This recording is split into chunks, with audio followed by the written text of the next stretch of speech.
Biz cho'lda o'zimizga sharoit qilishni boshladik. Abuka keling, dondozeki yutqizgan hojatxona qaziydi. Davay, birgacha. Dondozeki.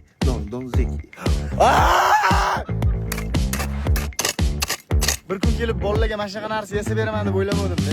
Palatka, katta palatka.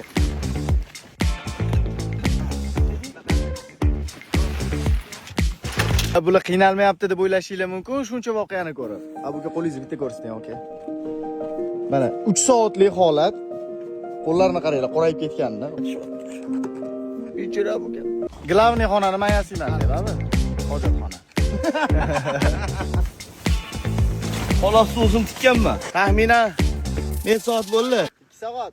Hamma qiladigan ishga bitta ozod to'zi qo'ydi. Kirganlar rahmat etmasa kalti yeydi. Ishoninglar, hali palatkani yig'ib bo'lmadi. Mana 5 minut dam oling.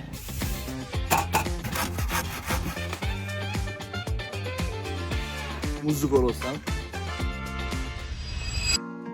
Itdek charchadi odam. Ko'rsatamizmi? Ko'ringlar.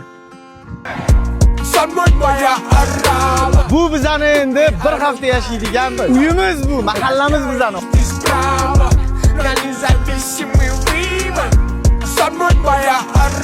Mani mehnatim hozir ko'rasizlar, faqat kulish yo'q. Ratatatam! This is toilet.